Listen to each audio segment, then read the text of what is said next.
Welcome to Five Formations, the first one of the season, after the major win from Manchester United against Arsenal. It's myself, Culture Cams, and I'm joined today by none other than Man United legend, Rio Ferdinand. How you doing? I'm good, man. I'm very good, man. I'm very good. It's good times, isn't it? Yeah, good times. It's good times. Improving times, improving. 4 wins from 4 for Man United. Talk me through, like, just the start. Actually, don't even talk me through the game right now. Talk me through what you think about Ten Hag so far. I'm really impressed. He's come in and the first thing that he's shown is that he can get a group of players together. He has the discipline.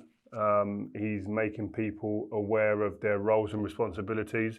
He keeps on talking about, especially after this game, he spoke about standards every day.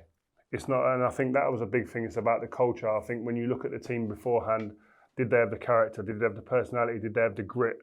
No, because far too many times they folded under pressure. And in this game, we're going to go over today, I believe when the way that Arsenal pressured us and controlled parts of the game, in previous times we would have folded and lost that game or minimum drawn it. But I just feel that he's now creating a culture where there's a certain standard every single day at the club, how you train, how you apply yourself.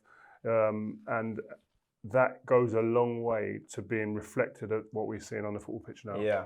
Now, going into the game, of course, Man United started with the team that we all know and we're growing to expect from Ten Hag, except on one name, but we'll get into that one. So, of course, it was De Gea in goal.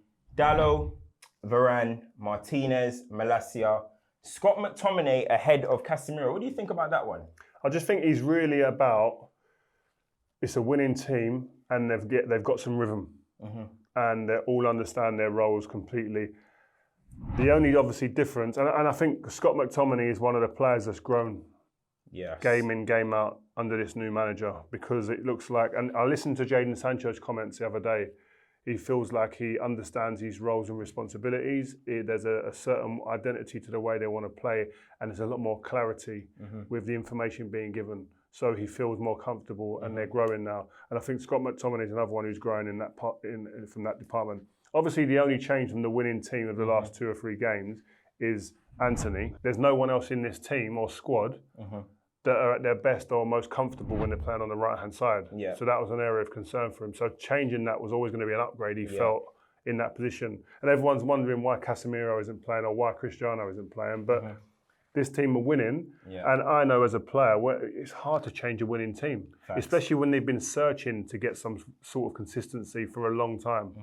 So if they continue keeping on winning, it's going to be difficult for Casemiro to come into this team at the moment, no matter how good he is. And we were talking off air before, I think he's the best holding midfielder in the world right now. But again, the manager's more interested in the culture and the team over individuals. Yeah, and that's super important that, like, you know that a manager doesn't have his favourites. But again, Bruno and Eriksen, which is we're getting familiar with them. Of course, Marcus Rashford as the 9. We'll go into his performance, and of course, Jadon Sancho. And lining up for Arsenal, Ramsdale was in goal, Ben White, Saliba, Gabriel, Zinchenko came back into the team, Lokonga, Saka, Odegaard, Martinelli, Jesus, and Saka. So I want to talk, where before the game did you think the game was going to be won, and where do you think it was going to be lost? Can you show me where you thought it was the points where was the key areas? I think the most important players in terms of Arsenal winning this game was Saka and Martinelli, in terms of being direct and getting and isolating Malacia and Dalot in 1v1 situations. And I have to say, Arsenal all through the game, especially first half with Martinelli and through most of the game through Saka, they managed to get them 1v1 quite a lot, and then they isolated the fullbacks and then caused problems. For Manchester United, I just thought that they had to be able to remain compact. I thought Arsenal would have a lot of the game. First 10, 15 minutes, Man United had a lot of the game, and I thought, wow, this is not what I expected. But as the game developed, Arsenal came into the game and controlled large parts of the game. And I thought for Manchester United, they had to remain solid and compact. And I thought for large parts, they did. They were like this. They were back deep. These 2 wide players are vitally important. You've got Sancho and Antony, the new signing, who understands the Ten Hag role as a wide player. But they get in like this. But the key for Man United, I thought, was Yes, they're going to be under pressure at times, not too deep, but the key always in situations like this when you're trying to remain compact, especially to save the legs of an Eriksen and Bruno in terms of defensive capacity, was the ability, once we won the ball anywhere in here, was for these guys to be doing that and Rashford to be doing that as well. And I thought we executed that perfectly on the day. Yeah. And there's something that I did notice about Man United in possession, which I thought was super interesting, is that we actually create, so Antony can like be up here, Dallo will be wide, very wide, but then United create a 3. Malacia is like inverted, which allows Bruno to then kind of ghost into areas. So I'm just going to put Rashford here. Bruno ghosts into areas behind Saka and Lokonga, over around here. And then Eriksen and McTominay take turns into dropping into these areas when the centre-back has the ball. They take turns into dropping into these particular areas. And that's actually where the goal stemmed from. Eriksen picks the ball up in an area right here, and Bruno, I'm going to get these guys up here, Bruno finds himself in behind. I know you was going to this point, sorry to take your shine. No, that's all good. But going to Eriksen here, once the ball comes to him here, and what Man United have missed for I don't know how long now, Since when they've Carrick. played, since Carrick, when they've played Fred and McTominay there, is that once they win the ball and to transition in from defence to attack quickly, they haven't had the ability to be able to go bang into a Bruno from that distance. What a pass, man. The pass was unbelievable. It had eyes, it had everything on it. Looked like it was going out there, but he then plays it straight through here. And what that does then, you're taking out, there's 4 players there out of the game straight away. Straight away. And then all of a sudden, you've got people like Gabriel thinking, oh, I've got to panic. So they come out, he misses the tackle, Rashford. Goes into Rashford. And I have to say with Rashford, it was an easy looking pass, but he's actually nutmegged Zinchenko as well. Weight on it. Yeah, and I was arguing with someone about it yesterday. Oh, Zinchenko. I thought Saliba actually done well. I thought Saliba got him into a position where he faced him up, and Rashford had the ball here, faced up on the edge of the box. As a defender, in that situation, I'm going, right, okay, you got to beat me and then beat the keeper. Right? But the problem, the great thing that happened for Man United was Zinchenko panicked, came so tight, opened up that space there for Antony. And it was a great pass, great weighter pass. It was the perfect pass from him on his left foot, and then bang, it was a great finish. Just so he can slot it first time. And it was, and what I loved about the goal, one, Antony debut. You want your strikers getting goals early, but he had one chance, one goal. You know what I mean? That was clinical and that's top level. That's what you want from a new signing. And the thing is that one thing that I really liked about it was the composure. The fact that you're on your debut at Old Trafford, and it's not just like you're playing Crystal Palace at home, you're playing Arsenal. All week we're talking about the rivalry, the history. And for him to just come and just slot it, just calm, cool, collected. Beautiful. And he did about 20 celebrations after. That's what I loved as well. That bit there, you want your players celebrating. That's what you want. You don't want I'm too cool for school, it's what I do. No, I want to see a man go mad. And we got that. Yeah, and let's go through the Arsenal goal, because that actually stemmed from a Manchester United mistake, who from Varane, who has been so much better this season compared to last. Can you talk me through that moment? And as a defender, when you're in those positions and you've got the ball and you're trying to make that forward pass, that kind of to get the team going, especially that we had been under so much pressure.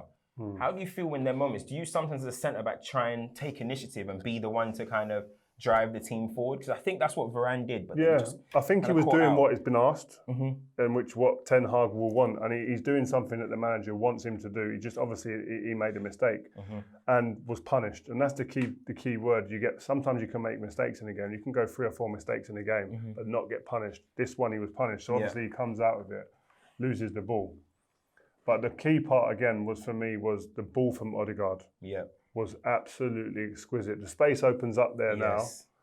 And Odegaard was roughly around these kind of areas, wasn't he? Yeah, Odegaard was here, and then Jesus was making that run from here. Yeah, behind Varane. Because Varane was, he was out of the game now. Puts the ball in through there, and then, of course, the way he passes that ball. Puts it through here. Was beautiful. And then Dallo obviously comes over for the cover. Good tackle as well. Yeah, it's a good tackle. And then the ball obviously just spills out. I don't quite know where Malacia was for the goal. It was Martinez who it kind of went across him. Malacia had already come forward because Varane had the ball. So that's the thing. When you're attacking sometimes, your fullbacks are high and wide in today's game. They're not having the chance to... In our time, we probably would have been able to defend the situation because we'd have had a body. Everyone would have probably been there. Yeah. Do you know what I mean? But this is the way the game, it's risk and reward. Obviously, the ball falls out, and it's a similar opportunity then for Saka, but he's obviously got a man in front of him, and it goes through Martinez's legs, but it's a clinical finish. And listen, the immediate text I sent in the group was deserved. I tweeted that. I said deserved. Did you? Yeah. I Okay. tweeted Cool. deserved. So, because they were playing well, they were pressuring Man United. Saka gives. Talk to me about Malacia, that duel. That duel. I'm happy that he had that duel, Malacia. I think he needed that. Since he's come, he had an intro. He came on as a sub against Brentford, and he's been ever present since then, and been Locked fantastic. Up Mo Salah. Don't forget and he's been really good. It's like a welcome to the Premier League kind of. This was you're playing against probably one of the most unpredictable wingers as well here. He wants to go inside, he'll go outside. He's quick enough to take you both ways, and he'll take the ball to feet or behind. It gives you a lot of problems. And it was nice to see Malacia on the ropes at times. But what I liked about with him and Dalot, the two fullbacks, is that they rode the wave. It's like a boxer in a fight. There's going to be rounds where it doesn't go for you, and you've got to be able to dig deep and get to the last final round and get through it. And they both done that. And I think they'll be better for it. He especially, Malacia, will be better for that. Yeah. And of course, listen, over the last 20 years, Man United have been doing kind of the same thing when you play against an Arsenal team. We know Arsenal are going to come high, so I'm going to move them up the pitch here. We know Arsenal are going to be here.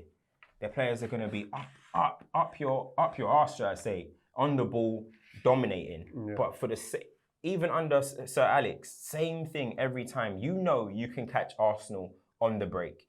And Man United did that so well with both of Rashford's goals. But I want you to talk me through the first goal of Marcus Rashford, Bruno's ball. I think I could have talked to you before. Rio. Bruno's ball was Eriksen's ball, and that's where it goes again. The transition, the ball came into him from here, and so many times you see McTominay and Fred and Matic before, etc. Either take too many touches or play the ball there safe or there, or it will go here. The ball came to him immediately. He found, again, we talked about it, Bruno picking up the spare space and identifying where the space is to be able to hurt the opposition once the ball comes into transition. The ball was played into him, a lovely little ball. And then this ball, what I love about it went back to when Oli was a manager. When Man United have always been good in recent times on the counter against the big teams. Literally devastating. And the ball, it was just triggered again like old times. The ball got to Bruno, and as soon as the ball went to Bruno, Marcus done that. Yeah. And then it's all about the quality and the execution. I want to talk about Saliba and Gabriel though in these positions. When you're playing on a halfway line as a defender, talk me through what you would do in that position. Do you, for example, if you're playing high and you're playing with, let's say West Brom, I won't say Vidic because Vidic wasn't the fastest. Let's say West Brom. Do you still stay compact while you're high? Because the gap between Saliba and Gabriel was about 10 yards. You see me, I used to say, Vida, go and mark him. This happened quick, obviously, right? Yeah. But the first thing I'm saying is, Vida, you go and mark him, bump him. I'm there. Yeah. Anytime, if the ball goes over there, I'll get there first. Would you say that's down to lack of experience, maybe? Lack of experience, but it's also in the game. They could work on this all week, right? But it's in the game, identifying situations quickly. The best defenders see situations early. And then deal with and either push people in the right position to deal with it, or they go and deal with the problem themselves. Now they are like this, and Marcus has got a big gap to run through.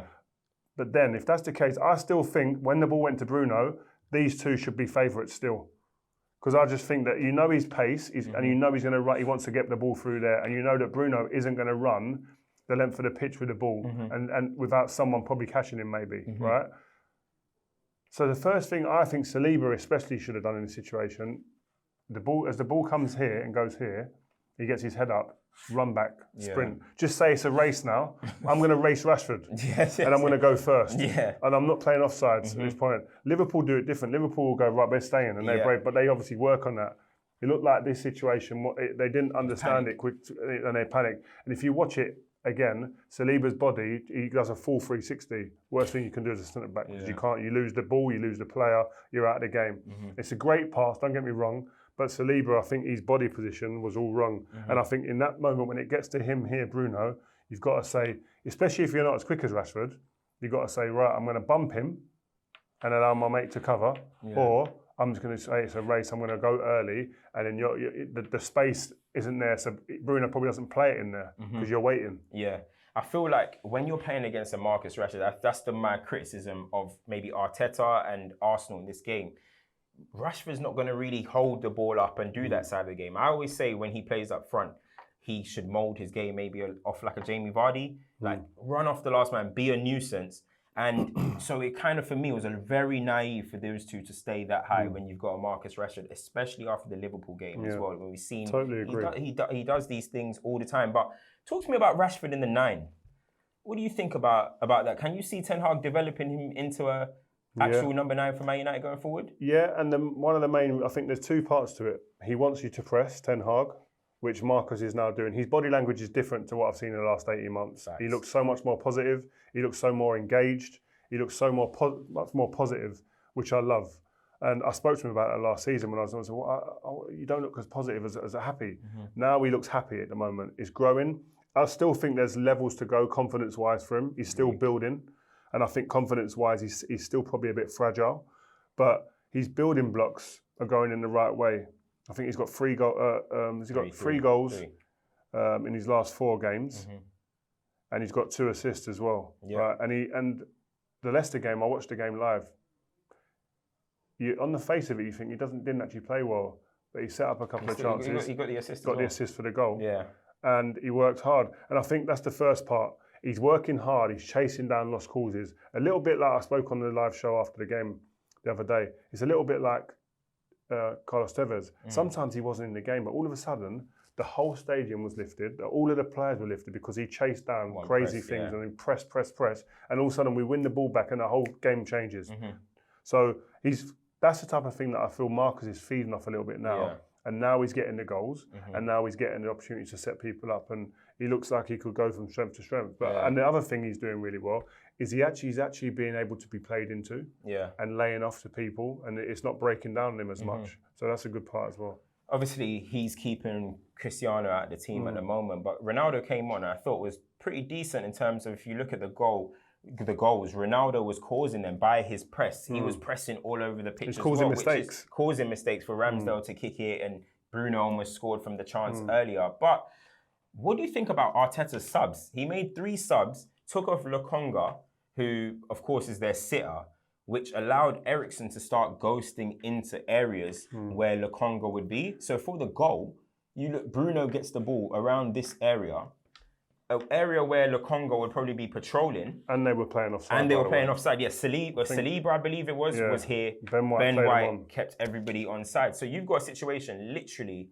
how we've got it here, where the man is just running now. Eriksen's got a free rein to run. I think Arteta, he almost was like a rabbit in the headlights. He just panicked, I think. It felt like he panicked in the situation. I think in the cold light of day, I don't think he makes those 3 substitutions as quickly as he did. 20 minutes. You still got a long time to play. And I remember when I played, like 20 minutes to the end of the game was nothing. It was like, we've got ages. That's like a lifetime. Just keep playing. And they were in the game, they were controlling at the time. And you think, he made the big change, and it's like, it almost gives Man United the impetus to go, they're not the same, the shape ain't the same. Yeah. I'm picking up spaces I didn't know. He didn't make that run once before that, Eriksen. Eriksen was here behind the ball most of the time. Immediately he saw that, and that's in-game intelligence, identifying the weakness. Lukonga's not now covering me. Where's Xhaka, etc. I'm through. How many times you see Eriksen run through normally? But he's identified that weakness in the team. So I think in terms of like manager to manager, Ten Hag won the game in terms of tactical nous in the day. And again, I just think the gaps between Saliba and Gabriel was just unbelievable. When with your point about Arteta, do you think it came through frustration? Do you think he was frustrated that Arsenal was so dominant on the ball? Do you think he thought it was just like built out frustration? Like how can we be losing? And he makes 3 changes. Do you think it might have stemmed from that? No, I just think I think that Arteta was super confident. I think he had a right to be though. I think they've won 5 on the bounce, albeit against teams that you would say will be lower part of the league when the season's finished. Yeah. But that built a confidence and maybe an arrogance in the way that he approached his substitutions. And I think he'll look back and he'll go, probably I went a bit too early and a bit too soon, a bit gung-ho. But that's easy with hindsight. We can all sit here. He's in the midst of it. He's in battle at the time. It's difficult, and you're paid to make decisions at those moments and try and get them right. And unfortunately for Arsenal, we didn't get them right. And then lastly, of course, as you mentioned at the start, United are playing now very compact, kind of basing it off defence. And when a manager comes in, you want to base yourself first off defensive solidity. Some people are likening it to Ollie ball, as they were saying that it's the similar way to Ollie. Do you see similarities there, or do you think he's just trying to first come in, make sure the team don't concede goals, and then you build from the back from there and build your philosophy? Or do you think you're actually seeing a lot of comparisons to the Ollie era?